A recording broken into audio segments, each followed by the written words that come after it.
Finest Generation Choir. And let's stand up mga minamahal. Let us pray. Hallelujah. For the anointing of the Word of God. Tayo pong lahat mga minamahal ay tumayo bilang paggalang sa salita ng Diyos. Praise the mighty name of Jesus. Dearest Heavenly Father, in the mighty name of our great God and Savior, Jesus Christ, hallelujah, through the preaching and teaching of our dearly beloved and honorable Pastor Wildy Almeida, we thank you so much for every part of our service today that you have blessed and anointed, and most of all for moving in our midst, for blessing us with your sweet Holy Spirit. Once again, we come unto the throne of grace, beseeching you, O Lord, to please anoint your message of salvation. Anoint thy humble servant, O Lord, for I can do nothing by myself. Touch the heart of our beloved brethren and visitors, open their understanding to the truth. Bless them, O Lord. Help me bring forth your message with love and power. Anoint thy word, O Lord, and bind the power of darkness. Demons of unbelief, cast out in the mighty name of dearest Jesus. Everybody say, praise the Lord. Praise God. Purihin pong ating mahal na Panginoon. Hallelujah. Before we continue, mga minamahal, I would like to give the highest praise, glory, and honor to our loving Savior, Jesus Christ. Praise God. Hallelujah. We remember and cherish the blessed preaching and teaching of our dearly beloved parents in the Lord. Praise God. Greetings to the beloved Almeida family, beloved preachers, veteran webcast viewers, and visitors. Praise God. Puri pong ating mahal na Panginoon. Hallelujah. I would like to greet our beloved George Kabatay. Praise God. Hallelujah. Long time no see, my beloved brother. Praise God. Puri pong ating mahal na Panginoon. And also, beloved sister Miet Mercia. Praise God. Our newcomer. Puri pong ating mahal na Panginoon. Tayo nagpapasalamat sa ating mahal na Panginoon. And yesterday, mga minamahal, that was Saturday, talagang ating mga beloved preachers, kasama po natin ang ibang choir members, naghayo po, mga minamahal, humayo po kami dito sa lugar dito, mga minamahal, upang sila imbitahan sa ating pinakamahal na Panginoon. Ngunit mapalad ang ating kapatid na ito, mga minamahal. Ang ating magiging kapatid sa ating mahal na Panginoon, Sir Miet, praise God, siya po ay hindi nahayuan. Praise God, pero through online, mga minamahal, siya po ay nagbigay pansin. Praise God, binigyan niya ng panahon ang ating mahal na Panginoon at nakabahaga ng ating mahal na Panginoon, sinundo ng ating beloved, my beloved co-preacher, beloved Brother Ted, mga minamahal. At salamat sa ating mahal na Panginoon, mga minamahal, na talagang hindi lang tayo ang inaasahan ng ating mahal na Panginoon, lahat ng ating minamahal na mga kapatid, mga minamahal. Praise God. Amen? Kaya nga sinasabi, mga minamahal, para malaman mong effective yung bunga, yung pagkabunga sa iyo ng Diyos, mga minamahal, kailangan magbunga ka rin. Amen? Kaya ang tanong, the question is, may bunga na ba tayo, mga minamahal? Kaya kung ilang taon ka nang bumilang sa ating mahal na Panginoon, nagkaroon ka na ba ng pasanin sa iglesia? O kahit na hindi sa iglesia, masabi natin, mga minamahal, sa ating pinakamamahal na Panginoon. The purpose, mga minamahal, ng pagtanggap natin sa ating mahal na Panginoon, tayo po ay magbunga. Kung ano yung tinanggap natin na pagpapala sa Diyos, ibahagi natin, mga minamahal. Nakakalungkot, mga minamahal. Bumilang na tayo for how many years sa mahal na Panginoon? 10 years, 15 years, 20 years, mga minamahal. But the question here is, may bunga ba tayo? Ang sabi sa Biblia, ang hindi raw nagbubunga, pinuputol sa puno. Praise God. Makapag-amen po ba tayo, mga minamahal? So, nakakatakot pala. Pag hindi ka raw nagbunga, puputulin ka sa puno. Pero hindi biglang puputulin ka. Anong mangyayari, mga minamahal? Unti-unti kang manlalamig sa mahal na Panginoon. Praise God. Hindi mo kasi pinagbubuti ang pagkatawag sa iyo ng Diyos. Hindi nagbubunga mismo sa iyo ang salita ng Diyos. Kaya magugulat ka na lang, mga minamahal. Pati pagbabago mo, apektado. Pati yung paglilingkod mo sa Diyos, apektado. Nandiyan pa yung mga kahinaan na naiiwan. Why? Kasi hindi ka nagbubunga. Paano ka magbubunga kung sa sarili mo mismo, hindi mo kayang bungahin yung bunga ng Diyos para sa iyo? Makapagsabi po ba tayong amen, mga minamahal? Hindi biro-biro, it's not a joke, mga minamahal, na ikaw ay tawagin ng Diyos. Maraming mga tao sa panahon ngayon, hallelujah, na nangangailangan ng Panginoon. Ngunit sinagot ba sila ng Diyos? Hindi sila sinagot ng Diyos. Basta ang alam lang nila ang Diyos nasa langit. Kaya mapalad tayo, mga minamahal, kung hanggang sa mga oras na to, tayo ay tinawag ng Diyos at hanggang ngayon, malakas, walang karamdaman, mga minamahal, binabantayan ng Diyos kahit saan tayo magpunta, mapalad. Dahil maraming tao ngayon, mga minamahal, hindi naglilingkod sa Diyos, naglalakad lang, nasagasaan, natutulog sa bahay, binangganan sa sasakyan. So, sino hindi maglilingkod sa Diyos? Kaya kung ikaw ay hindi magpapatuloy sa paglilingkod sa Diyos, walang mawawala sa Diyos. Sa iyo ay maraming mawawala. Praise God. Kaya nga po mga minamahal, magpakainit sa ating pinakamahal na Panginoon. Praise God. Hallelujah. Be obedient to the gospel, mga minamahal. At ang paglilingkod sa Diyos, mga minamahal, ay hindi ito masasabi natin na pagalingan. Praise God. Hallelujah. Hindi pasikatan ang paglilingkod sa Diyos. Ang pinag-uusapan dito kung paano mo gagawin yung paglilingkod mo sa Diyos. Kung paano mo ipamumuhay, kung paano mo gagawin ang mahinahon, kung paano mo gagawin na may kasamang pag-ibig sa paglilingkod sa Diyos. Praise God.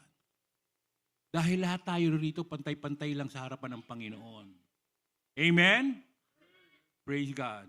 Kaya napakabuti ng ating mahal na Panginoon. Kaya nga, according to Matthew chapter 7, verse 21 to 23, kindly po. Matthew chapter 7, verses 21 to 23.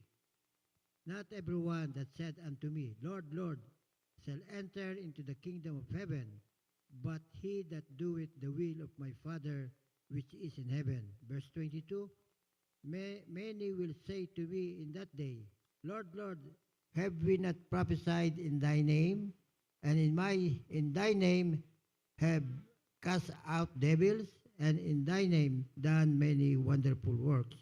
23, and then when I professed unto them, I never knew you. Depart from me, ye that work iniquity. Amen. Sa Tagalog po, hindi ang bawat nagsasabi sa akin, Panginoon, Panginoon, ay papasok sa kaharian ng langit, kundi ang gumaganap ng kalooban ng aking Ama na nasa langit. Marami nagsasabi sa akin sa araw na yaon, Panginoon, Panginoon, hindi baga nagsipanghula kami sa iyong pangalan, at sa pangalan mo'y nagpalayas kami ng mga demonyo, at sa pangalan mo'y nagsigawa kami ng maraming gawang makapangyarihan. At kung magkagay, ipahahayag ko sa kanila, kailan ba'y hindi ko kayo nakakilala, magsilayo kayo sa akin, kayong manggagawa ng katampalasanan. Amen. Let's clap our hands to Jesus. So, ibig sabihin, mga minamahal, sa kalagayan natin ngayon, sa sitwasyon natin, nakakasiguro na ba tayo? Yan ang magandang tanong. Dahil kung ikaw ay hindi magpapatuloy, ikaw lang ay tumatawag sa Panginoon. Ngunit, sa kabila ng pagtawag mo sa Diyos, nandoon pa rin yung mga pagkukulang mo. Gumagawa ka pa rin ng mga katampalasanan. Praise God. Gumagawa ka pa rin ng mga hindi kaaya-aya sa ating mahal na Panginoon. But we're inside the church. Talagang grabe. Masumikap. Ngunit dito lang sa loob ng iglesia. Madadaya ba natin ang Panginoon? Mga minamahal, sayang, for how many years? 15 years, 20 years, 30 years. Pagdating ng araw, tatapon ka lang sa impyerno. So ba't ka pa naglingkod? You need to realize that, mga minamahal. Ano pa ang dahilan para ikaw ay sasamba? Sasayang ka ng pamasahe, magsasayang ka ng oras. Praise God. And after that, tatapon ka lang sa impyerno. Gisingin natin ang ating mga isip. Ito'y hindi kaisipan ng pangtao, mga minamahal. This is not the mind of people. This is the mind ng Diyos, mga minamahal. Ang gusto niya kung anong mangyari sa buhay natin. Kung hindi ka susunod, mga minamahal, hindi ka naman sa tao hindi sumunod. Sa Diyos ka hindi sumunod. Praise God. Kaya nga po mga minamahal, talagang nandyan lahat ang iba-ibang mga sitwasyon. Praise God. Ano-ano bang mga kalaban ng tao sa paglilingkod sa Diyos? Maramdamin, number 1. Katitisuran, number 2. Tandaan niyo po yung sinasabi ko, mga minamahal. Pagtingin sa kahinaan ng tao, kanya-kanya, nagtitinginan. Wala naman perpekto. Natural lang, dumaan tayo sa ganun. Why? Dahil isa tayo sa piniperpekto ng Diyos. Makapag-amen ba tayo, mga minamahal? Praise God. Ano pa, mga minamahal? Pagkakampi-kampi. Anong cause ng pagkakampi-kampi? Division. Pag nagkaroon ng division, gusto kasi, siya yung magaling, kaya nagkakaroon ng division. Ang kailangan, mga minamahal, ay ang pag-ibig ng Diyos. Nagkakaisa, nagtutulungan. Dahil wala namang matatag, mga minamahal. Lahat tayo nangangailangan ng kaligtasan. Praise God. Kaya nga sabi ng ating beloved Tet, nung nandito siya, forgiven. Lagi, ilang beses sabi, forgiven. Magpatawaran. Kasi hindi naman gusto ng tao na masasabi natin na tayo po ay magkasala. Kaya lang minsan, kaya lang dumarating sa buhay ng Kristiyano ang mga ganyang kalagayan, mga sitwasyon. Minsan, mga minamahal, pag nagkukulang tayo sa panalangin, yan pong tatandaan natin. Pagka mayroong nagkamali, ang lagi nating iisipin para wala tayong masisisi, ang isipin natin yung kaaway ng Diyos, demonyo. Praise God. Nagkulang tayo sa panalangin. Yan. Dumarating yung kahinaan. Dumarating minsan mga minamahal, hindi natin nabibigyan ng prioridad ang pagkatawag ng Diyos. Kaya nga po mga minamahal, lagi nating iisipin mga minamahal na kailangan natin na magsumikap sa paglilingkod sa Diyos. Dahil ang kaligtasan natin ay hindi nakasalalay kahit kanino. Hindi nakasalalay ang aking kaligtasan sa aking mga kapwa preacher o kanino man. Ang kaligtasan natin, mga minamahal, hallelujah, nagbumula sa Panginoon. Praise God. Kaya lahat ng bagay na hindi nakalulugod sa Diyos, ito'y gawa ng kaaway. Kung meron mga bagay na hindi naging maganda, hindi mo masisisi ang tao. Tao lang tayo nagkakamali. Pero ang kagandahan sa mga Kristiyano, pag nagkamali, nagsisisi. Praise God. Humihingi ng tawad. Kapag amen po ba tayo, mga minamahal?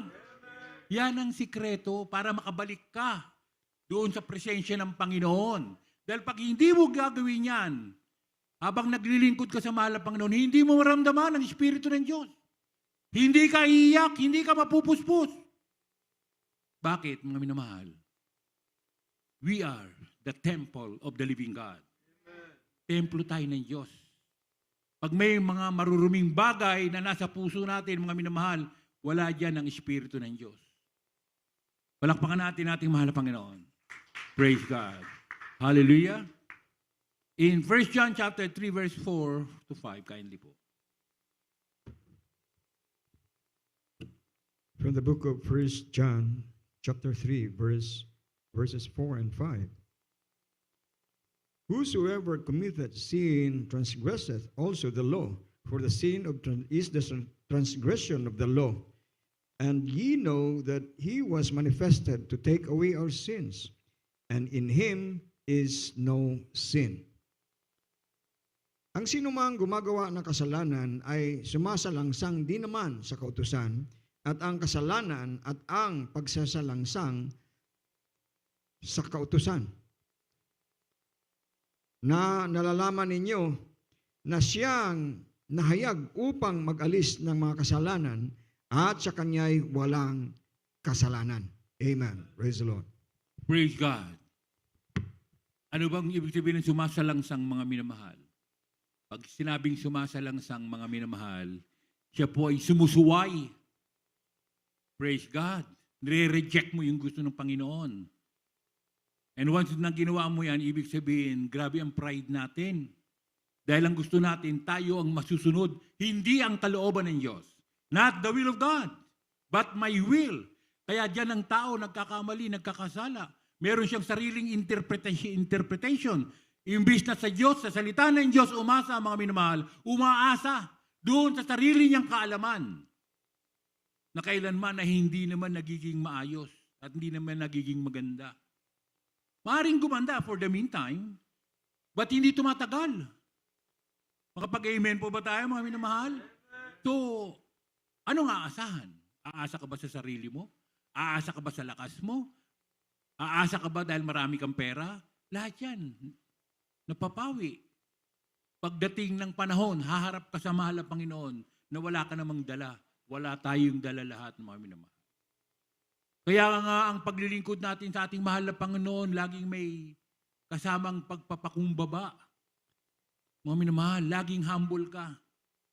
Minsan, paano pa natin masasabi yung sampalin ka sa kabila, sampigay mo yung kabila? Anong ibig sabihin ba nun, mga minamahal? Hindi naman literal yun. Pag ginawa ka ng hindi maganda, ng masama, at kung siya ang tama, basta ikaw alam ng Diyos na ikaw ang tama, mananagot siya sa Diyos. Makapag-amen po ba tayo, mga minamahal? So ganun po ang paglilingkod natin sa ating mahal na Panginoon. Walang perpekto. Lahat po tayo nagkakamali.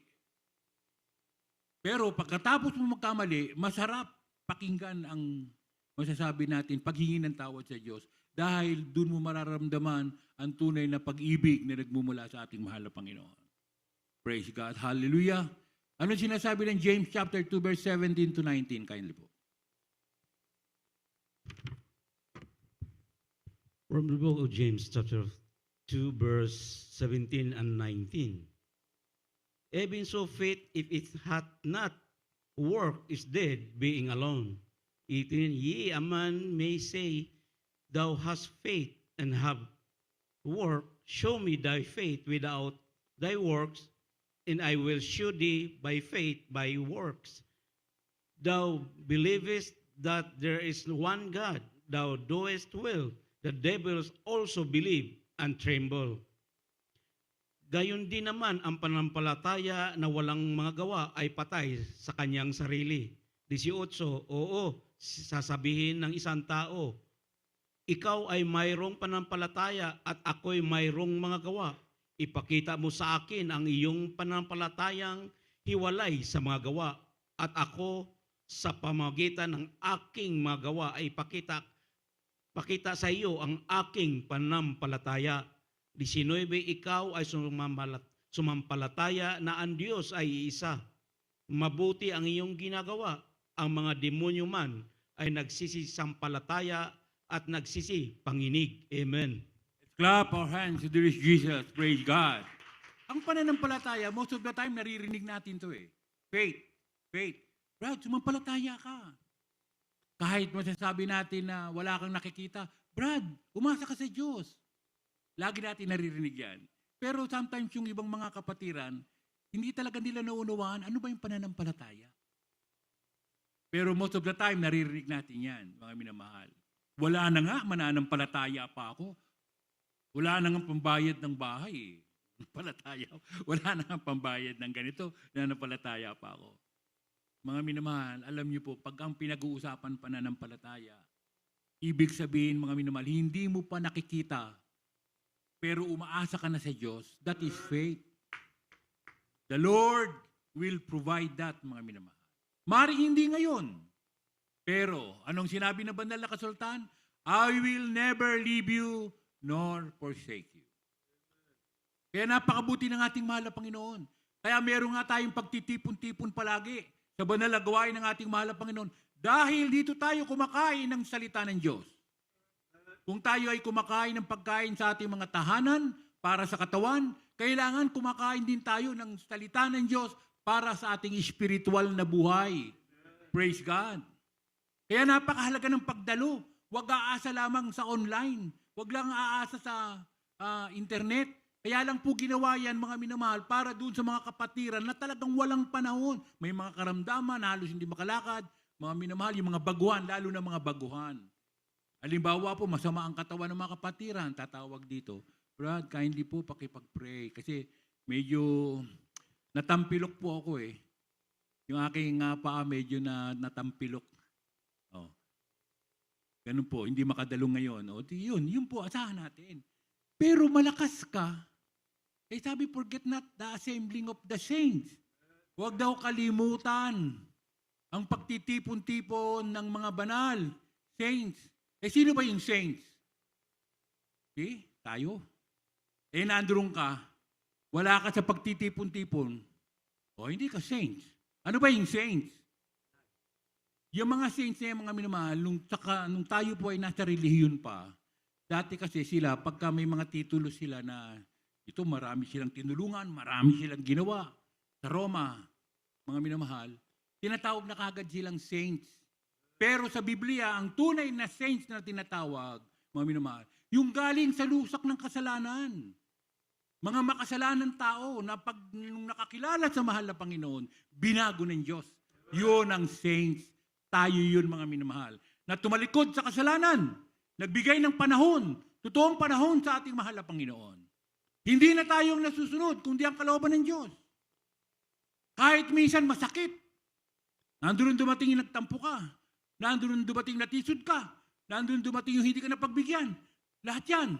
Pero nang dahil alang-alang sa Diyos, hindi ka titingin sa tao, sa Diyos ka titingin, titiisin mo, yan ang tunay na naglilingkod sa mahal na Panginoon. Palakpakan natin ang ating mahal na Panginoon. Hindi pwedeng natisod ka sa tao, hindi ka maglingkod sa Diyos. Kasalanan ba ng Diyos yun? Ba't ka natisod? Amen? Kasalanan ba ng tao yung nagpakita siya ng hindi maganda sa'yo? Hindi ka na maglilingkod sa Diyos. Gawa ng kaaway yun . Ibig sabihin, ginamit siya ng kaaway. Ikaw ngayon, patuloy ka lang. Patunayan mo sa mahal na Panginoon sa kabila ng mga pagsubok, sa kabila ng mga bagay na yan na ginagawa ng kaaway, ikaw ay ibig sa Diyos, magpapatuloy tayo sa paglilingkod sa ating mahal na Panginoon. Praise God. Yun po ang gusto ng Diyos. Praise God. Kanino ba ang langit? Hindi naman tayo mga minamahal may-ari ng langit, ang Diyos. Saan bang husga? Sa langit din, mahal na Panginoon din maghuhusga, hindi tao. Kaya lang, ang tao talaga, ginagamit minsan ng kaaway para pahinain ka. Pero pakita mo na talagang umiibig ka sa ating mahal na Panginoon. Praise God. Mark chapter 1 verse 15, mga minamahal. Hallelujah. Kindly. From the book of Mark chapter 1 verse 15, and saying, the time is fulfilled, and the kingdom of God is at hand. Repent ye, and believe the gospel. Sa Tagalog po, at sinabi, naganap na ang panahon at malapit na ang kaharian ng Diyos. Kayo'y mangagsisi at magsisampalataya sa Ebanghelyo. Amen. Praise God. Naganap na ang panahon at malapit na ang kaharian ng Diyos. Bakit? Sabi ng iba, ang Biblia, ang tagal na ng Biblia. Ilang taon na yan, panahon pa ng Panginoon. Bakit lagi sinasabi malapit na Bakit hanggang ngayon? Nandito pa yung mga sila Moises, panahon pa nila Noah. Matagal na yan. Itong Biblia na to, noon pa hanggang sa panahon pa nila itong Biblia. Pero hanggang kailan ba yung malapit na yan? Yan ang mga tanong, mga minamahal. Hindi ba natin alam, mga minamahal, ang isang araw sa Diyos ay 1,000 years? Isang araw lang. 1,000 years.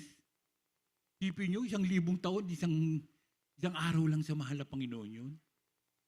Tayo, ilang taon lang tayo? 50 years old, 60. Maswerte ka na kung mabuhay ka pa ng 60 to 70. Praise God. Ang importante rito, mga minamahal, anumang panahon dumating ang mahal na Panginoon, tayo ay nakakasiguro na nasunod natin ang kalooban ng Diyos. Palakpakan natin ating mahal na Panginoon. Praise God. Hallelujah. Kaya nga po, mga minamahal, napakahalaga na yung ating bautismo. Tanungin natin ang ibang mga kapatiran. Brad, nabautismohan ka na ba? Opo, nabautismohan na ako. Hindi alam kung paano sila binautismohan. Basta alam lang nila, inilubog sila sa tubig. Kailangan alam niyo yan, mga minamahal. Ako ay binautismohan. Kaninong pangalan? Sa pangalan ni Jesus. Kailangan alam po niyo yan para alam niyo kung paano niyo itatayo yung inyong pananampalataya. Para alam niyo, mga minamahal, kung paano niyo itatayo yung inyong pagkaalam. Hallelujah, sa ating pinakamahal na Panginoon. Pwede ba tawagin natin ang Diyos, ang ating Ama sa langit, kasi hindi mo naman kilala? Pwede ba yung ganun? Kaya nga sabi ng iba, mga taong mga hindi Kristiyano, ano sinasabi nila? Oo, kilala ko ang Diyos nasa langit. Ganun lang. Hanggang doon lang sila. O, ang Diyos mabait. Pag nagkakasala sila, gusto nila, unawain sila ng Diyos. Sila ang gumagawa ng sariling excuse. Hindi, maintindihan naman ako ng mahal na Panginoon. Ganun ang tao. Pag nagkakamali, nagkakasala. Hindi, alam naman ng Panginoon yan. Ganun ang tao. Pag hindi na naglilingkod ng tapat sa ating mahal na Panginoon, ang excuses niya, siya ang gumagawa ng mga excuses. Pero actually, mga minamahal, ito yung sinasabi na nung panahon, hallelujah, anong sinabi? Na Panginoon, kami rin po ay naglilingkod sa iyo. Papagaling. Pero anong sabi ng Diyos? Nagpapagaling din. Hindi ko kayo kakakilala, mga gumagawa ng mga katampalasanan. Meron din palang mga ganun na gumagawa ng katampalasanan. Kahit nagpapagaling. Yun po yung mga albularyo, mga quack doctor. Sila po yun. Mga minsan yung mga quack doctor na yan, magugulat ka, dalawa-dalawa pa yung asawa. Pero nagpapagaling. So hindi pala basihan yung pagpapagaling. Ang basihan, bukod sa pinagaling ka na, binago ka pa ng Diyos. Yun po ang kailangan, yung pagbabago. Praise God. Hindi lang kagalingan. Doktor nagpapagaling. Quack doctor nagpapagaling. Yan, mga albularyo, nagpapagaling yan. Pero ang pagpapagaling na nagmumula sa Diyos, ito po ay kasama ng kapangyarihan ng spiritual na Panginoon. Hallelujah. Espiritu ng Panginoon. Praise God. Hallelujah. Kaya nga sinasabi ng Acts 1:8, after the Holy Ghost is come upon you, you have power. Praise God. Pero paano mo ba makukuha itong Espiritu ng Diyos? Ito ba'y iiyak ka lang, may Espiritu ka na? Ito ba'y dumalo ka lang dito, may Espiritu ka na? Nagbasa ka ba ng Biblia, may Espiritu ka na? Hindi po dun. Hindi sa pamamagitan ng ganun, kailangan alam po natin yan. Ang pagkuha ng Espiritu ng ating mahal na Panginoon ay sa pamamagitan po ng ano? Sa pamamagitan ng bautismo. Yan. Kaya nga po sinasabi sa Acts 2:38, repent and be baptized every one of you for the remission of your sin, and you shall receive the Holy Ghost. O, sabihin, doon pala nakukuha sa bautismo. Kaya napakahalaga pala na ang tao, nagbunga kayo, na-share nyo. O gusto mo ba matanggap ang Panginoon? Gusto mo ba tanggapin ang Espiritu ng Panginoon? O di sabihin nyo, magpabautismo ka. Ganun po. Kailangan matutong mag-share. Matuto kung paano ka kakausapin mo. Hindi lang basta sabihin mo, ang Diyos mabait, tanggapin mo Panginoon, hindi lang. Ang pinakahuli po nun, yung mabautismuhan sila para matanggap nila at kapatawaran ng kasalanan. Doon lang nakukuha ang totoong kapatawaran. For the remission of your sin. Yung minana natin magmula kila Eva at kila Adan, na kasalanan, makakalag na tayo ron pagka tayo po ay nabautismuhan. Praise God. Yun ang purpose ng baptism. Makakalag kasi isinumpa si Eva at si Adan nung nagkasala. Yan po sa paraiso. Nagkasala. Kaya nga tinawag na, you must be born again. Yan po ang purpose ng born again. Ipanganak muli. At pag nabautismuhan ka, diyan nabibilangin ng mahal na Panginoon yung iyong kasalanan. Magmula nang nabautismuhan ka, doon na yun. Pero lahat ng kasalanan mo, magmula nung ikaw ay hindi pa nababautismuhan, kinalimutan ng lahat ng ating mahal na Panginoon yun. Wala na yun, nabura na yun, mga minamahal.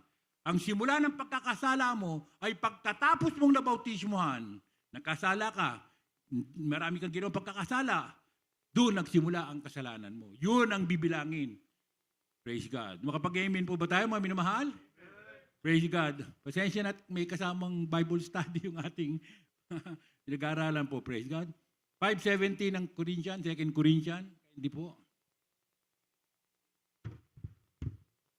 From the book of 2 Corinthians, chapter 5, verse 17. Therefore, if any man be in Christ, he is a new creature. Old things are passed away. Behold, all things are become new. Kung kaya't ang sino man ay na kay Kristo, siya'y bagong nilalang, ang mga dating bagay ay nagsilipas na. Narito, sila'y pawang naging mga bago. Amen. Praise the Lord. Praise God. Tinan niyo po, mga minamahal. Ang lahat daw ng bagay nagsilipas na. Ang lahat ng bagay, mga minamahal, kinalimutan na ng Panginoon. At yun na ang simula ng pagbabago mo.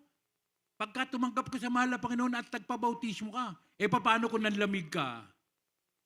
Ang tagal mong nagliwaliw na wala ka na sa mahal na Panginoon.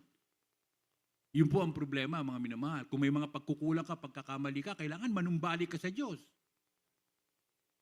Para mapagsisihan mo kung ano man yung mga nagagawa natin pagkukulang sa ating mahal na Panginoon. Hanggang may pagkakataon. Dahil minsan, mga minamahal, darating yung ang kabayaran ng kasalanan ay kamatayan.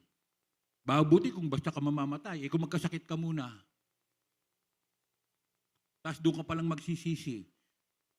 Kaya nga po napakapalad natin, mga minamahal.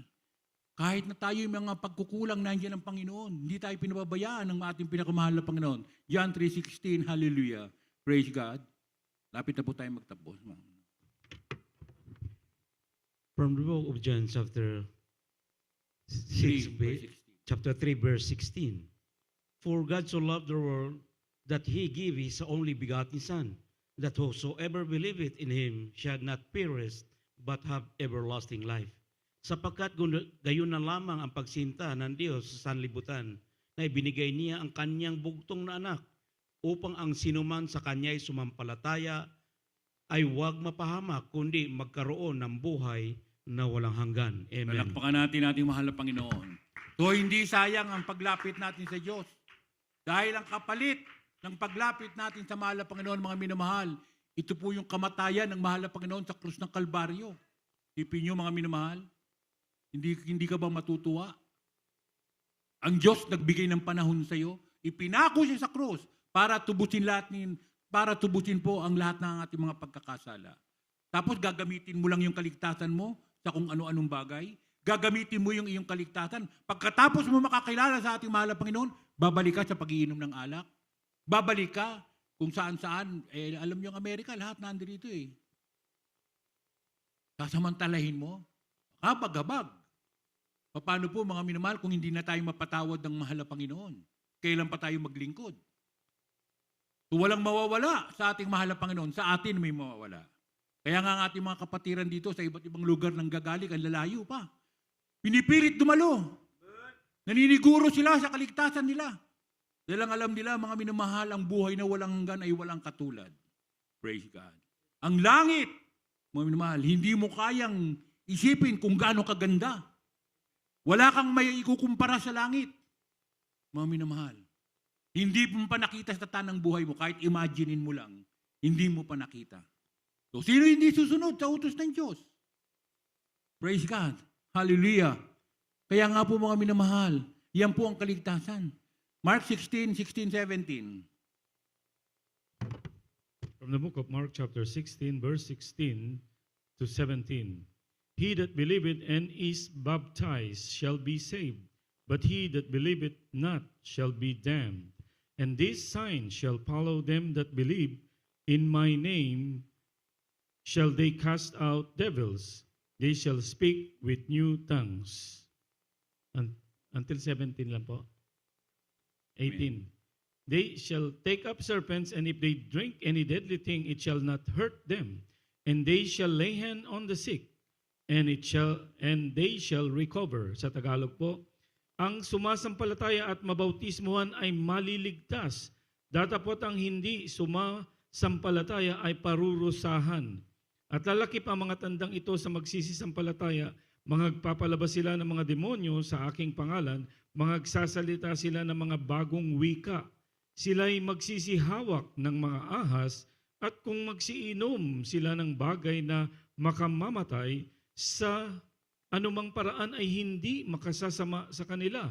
Ipapatong nila ang kanilang mga kamay sa mga may sakit, at sila'y magsisigaling. Amen. Praise God. Ito'y lagi nating naririnig. Pero pag ito, mga minamahal, ay dinitalye mo, makikita mo, mga minamahal, meron palang palatandaan ng mga Kristiyano. Lahat pala tayo, hindi lang kaming mga preacher. Lahat tayo rito. Kaya, doon ka sumampalataya, mga minamahal. Kahit ikaw mismo, may anak ka, may kapatid ka, patungan mo ng kamay mo. Iyan ang sabi sa Biblia. And the sign shall follow them who that believe. So, who that believe. Di ba lahat tayo rito naniniwala? So, ibig sabihin, may power ka. Exercise mo yung faith mo. You need to exercise your faith. Paano po kung wala kayong preacher na katabi? Aasa kayo sa preacher. Kung hindi kayo makakontakt sa telepono, wala kayong makakontakt kung sino sa telepono, busy. You need to exercise your faith. Kayo mismo. Patungan nyo ng kamay. Pero bago nyo patungan, magsisi ka muna. Praise God. Lord, patawarin mo po ako. Ano man po ang nagawa kong pagkakasala, patawarin mo ako sa mga oras na pagkakataong ito. Sa pangalan mo, mahal na Panginoong Yesus. Pagpatong ng kamay, demonyo ng karamdaman, cancer, leukemia. Cast out in the name of Jesus. Kahit ikaw, may sakit ka, patungan mo ng kamay. Sakit mo. Kami nga, minsan nagdadrive Papunta kami Arizona, antok na antok kami. Liayos namin sarili namin. Demonyo ng pagkantok, lumayos ka. Mami, wala na yung antok. Diretso na pagdadrive. Ganun po mga minamahal. Yun ang faith. Pag sinabi kasing faith, naniniwala ka doon sa hindi mo pa nakikita, pero sinasampalatayanan mo na itong panalangin mo na to ay tutugunin ng Diyos. Hindi ang pananampalataya na to see is to believe first. Hindi po. Ang pananampalataya ay doon sa mga bagay na hindi mo nakikita, pero nananampalataya ka, umaasa ka na tutugunin ka ng Diyos. That is faith. O mahal na Panginoon, may krusada. May anniversary, itong July 5th. Wala kang pera. Ha? Mahal na Panginoon, magdo-donate po ako. $50,000. Uy, di naman masama yung magkaroon ka ng pananampalataya. O wala ka, di ba? Inananampalataya ka nga malay mo, naglalakad ka dyan, may nakuha kang supot dyan. Ang laman, 50,000. Ay, bibigay mo yun kasi yun ang prayer mo Huwag mong kukunin yun. Ay, ito yung bigay ng mahal po. Ito yung pinag-pray ko. Ganun ang pananampalataya. Amen. Praise God. Purihin po ating mahal na Panginoon at tayo po umawit, mga minamahal. Pero pa sana, kaya lang, siguro continuation na lang po ito. Salamat sa ating mahal na Panginoon. Tayo po umawit. Purihin po ating mahal na Panginoon. Napakabuti na ating mahal na Panginoon, mga minamahal. Hallelujah. Ang ating minamahal na bisita, praise God, tayo po ay sumasampalataya na siya po ay atin na rin pong makakasama sa paglilingkod sa ating mahal na Panginoon. Hallelujah. Na siya po ay talagang magbigay ng tunay na panahon sa ating mahal na Panginoon at doon niya makikita kung ano ang gusto ng Diyos para sa Kanya. Minsan kasi mga minamahal, ako bago ako makakilala sa ating mahal na Panginoon, madaming mga sitwasyon na hindi ko maintindihan. Pero nung ako'y naglingkod na sa mahal na Panginoon, doon ko nalaman, ay ito pala ang gusto ng Diyos para sa akin. Doon ako nagkaroon, naliwanagan ko, ito pala. Bakit pala dumating sa buhay ko itong mga to? So, wala na akong sinisisi. Bakit? Alam ko lahat ng mga ganun, lahat ng masamang bagay, hindi galing sa Diyos Gawa ng kaaway ngayon, naglingkod na tayo sa Diyos. Alam na natin kung paano tayo mga minamahal na magpapasakop sa salita ng Diyos. Purihin ng Panginoon, tayo po imawit, mga minamahal. Hallelujah. Ating beloved Sir Michelle, hallelujah. Salamat sa ating mahal na Panginoon. Siya po ay nagbigay ng panahon, hallelujah.